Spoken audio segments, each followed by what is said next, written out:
श्रीमन्महागणाधिपतये नमः। श्री सरस्वत्यै नमः। श्री सद्गुरुभ्यो नमो नमः।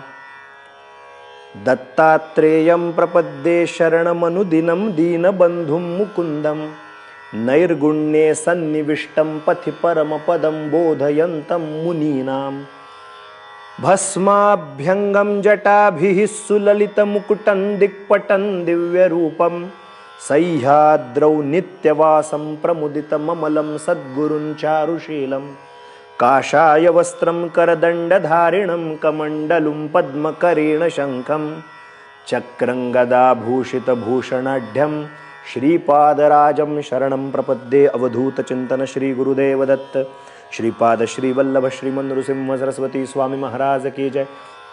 श्रीमद वासुदेवानंद सरस्वती स्वामी महाराज की जय। श्री गुरुदेव दत्त गुरुदेव दत्त गुरुदेव दत्त दत्त दत्त।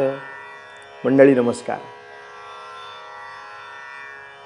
17व्या शतकातल्या महान अधिकारी सत्पुरुष दत्तभक्त ज्यांनी दत्त संप्रदायाचं कार्य पुढे वाढवलं अशा नारायण महाराज जालवणकरांचं चरित्राख्यान पाहिल्यानंतर त्यांच्या वाङ्मयाचा विचार आपण करत असताना अनन्यता पाहिली, दत्तात्रेयांच्या प्रतीचं निवेदन आपण पाहिलं आणि सप्तसागर आपण क्रमाक्रमानं पाहिले। नारायण महाराजांच्या वाङ्मयामध्ये एके ठिकाणी ते वर्णन करतात, अद्यापि कैसा त्वदेक गती आहे कैसी माझी स्थिती, रीती कैसी माझी गती तेही सारे तुझ ठावे। आलो गेलो येतो जातो कैसे दुःखे दिन सारितो, कैसी तुझी वाट पाहे हेही सर्व तुझ ठावे। खोटा कृत्रिम की खरा, काय सुंदर भाषा बघा। खोटा कृत्रिम की खरा, तुझा कैसा श्री गुरु बरा, आहे माझ्या अंतरा तूच बरवे जाणसी। मी खरा आहे, खोटा आहे, कृत्रिम भाव ठेवून तुझ्यापाशी आहे, हे सर्व काही तुम्ही जाणता। इतके प्रकारे सद्गुरु आई, पडावे तैसाच तुझे पायी, पडिलो यात कृत्रिम नाही, आण तुझ्या चरणांचे। तुझ्या चरणांची शपथ घेऊन सांगतो, मी कृत्रिमता काही ठेवली नाही। इतुक्यात माते उपेक्षिसी, अभिष्ट दर्शन माते न देसी, विलंब करिसी जरी दूर धरिसी, क्षुद्रे लक्षिसी तरी हाहा, यात तुझे महिमान कळे,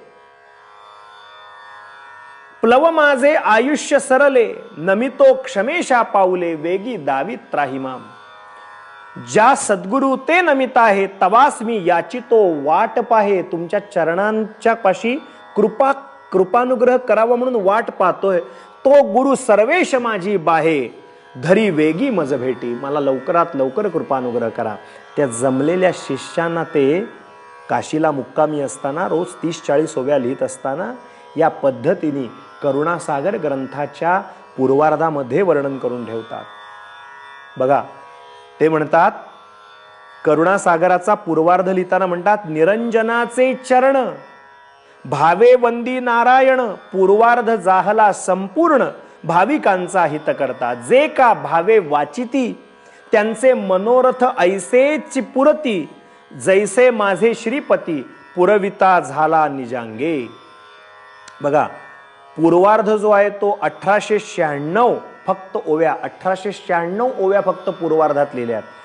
ते स्वतः म्हणतात की तुम्ही हा पूर्वार्ध नीट वाचा, करुणासागर ग्रंथ नीट वाचा, तुमच्यावर दत्त महाराज निश्चित कृपा करतील, जसे माझ्यावर कृपावंत झाले, अशी ग्वाही स्वतः देतात। करुणासागरमध्ये दत्तप्रभूंची करुणा नारायण महाराज जालवणकरांनी भाकलेली आहे। बघा, वेगवेगळी काव्य लिहिली त्यांनी। आत्तापर्यंत आपण फक्त आत्मनिवेदन पाहिलं, सप्तसागराचा विचार पाहिला, पण आणखीन वाङ्मय काय केलं दत्तप्रभूंच्या कृपेने, त्याचाही विचार आपण जाता जाता केलाच पाहिजे। सप्तसागरांच्या व्यतिरिक्त चिद्रत्नमाला हे सुद्धा नारायण महाराजांनीच केलेलं आहे। आणखीन सांगू, गुरु पादुकाष्टक म्हणून जे आहे ते सुद्धा नारायण महाराजांनी केलेलं आहे। बोधाष्टक म्हणून आहे ते नारायण महाराजांनी केलेलं आहे। निर्वाण पंचक म्हणून आहे ते सुद्धा नारायण महाराजांनी केलेलं आहे। सिद्ध योगाष्टक म्हणून आहे ते सुद्धा नारायण महाराजांनी केलं आहे। धावे केलेत, पद केलेत, रचना केल्यात, अनेकानेक स्फुट रचना पण त्यांच्या प्रसिद्ध आहेत। याशिवाय आपल्या गुरूंप्रमाणे आपल्या गुरूंप्रमाणे मराठी आणि हिंदी पदांमधून दत्तभक्तीचं कार्य त्यांनी केलेलं आहे. निरंजन रघुनाथांनी मिरजेला राहून, बघा निरंजन रघुनाथांचं चरित्र आपण संपूर्ण ऐकलं. संपूर्ण प्रवास केल्यानंतर त्यांना रघुनाथ भटजी नाशिककरांनी सांगितलं होतं की काव्य रूपानं दत्तभक्तीचा प्रचार कर. त्यांनी गिरनारवरनं कृपा मिळाल्यानंतर सर्व केल्यानंतर मिरजेला काव्य लिहिलं आणि ते संस्थानिकांनी छापलं असं आपण पाहिलं. याच नारायण महाराजांनी सुद्धा आपल्या आयुष्यातला उत्तर कालावधी सुद्धा या पद्धतीनेच म्हणजे निरंजन रघुनाथांप्रमाणेच या वाङ्मयीन सेवा दत्तप्रभूंचे करून काळ घालवला.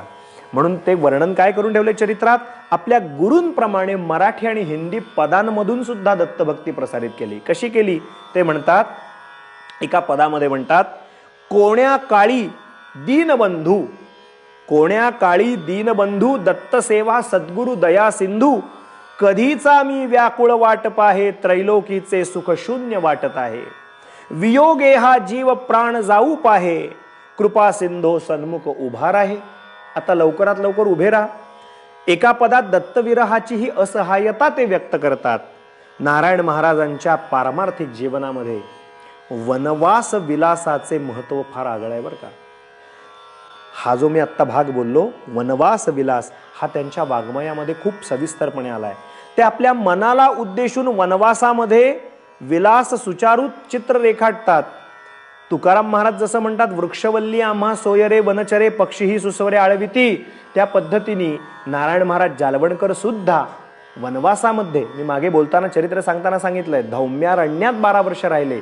त्या वनांमध्ये रानावनात फिरताना ते म्हणतात, चाल चाल रे मना वना जाऊ, चाल चाल रे मना वना जाऊ, रम्य काननी एकटे सुखी राहू. पुण्यरण्याची शोभा, पुण्यारण्याची शोभा पाहू, शोभा पाहता श्री हरिगुण गाऊ. वन्य तरुंची सुवर्ण फळे खाऊ, इच्छा विहारी त्या मृगासवे धावू. दिव्य सरितांचे जळतृष्णा हरी, मलय मारुत हा स्वये वारावारी. पर्णशय्येचे मृद निद्रा करी, स्थिर नोहे अंतरी धारधरी. रात्री लावू सोजवळ चंद्रदीप, विरक्ती कांतेचे पाहू गौररूप. काय शब्द वापरला, विरक्ती कांतेचे पाहू गौररूप. रूप पाहता आलिंगी आपोआप, दूर करीते स्वये सर्वताप. ऐशी सुखाची त्या वनी आहे खाण, तेथे राहता सापडे याची खूण.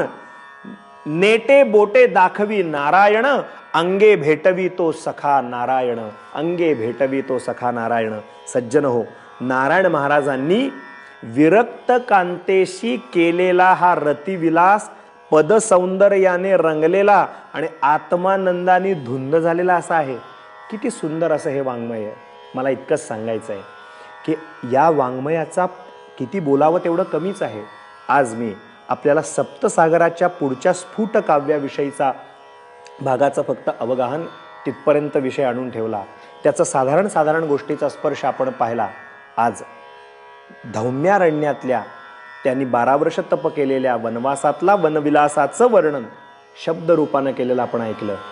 आज आपण इथेच थांबू. आपल्याला इतकीच विनंती आहे की आपण जर जमलं तर नारायण महाराजांच्या या वाङ्मयाचं अवगाहन निश्चितपणे करा. हे खूपच स्वल्प प्रमाणात मी आपल्या पुढे ठेवतोय, परंतु हे विस्तारानं असलेलं हे वाङ्मय आपण निश्चित पहा. आपल्याला निश्चित आनंद होईल. आज इथेच वाणीला विराम देऊ. अत्रिपुत्र दत्तात्रेयांच्या पवित्र नामाचं स्मरण करू आणि इथेच थांबू. अवधूत चिंतन श्री गुरुदेव दत्त दत्त दत्त.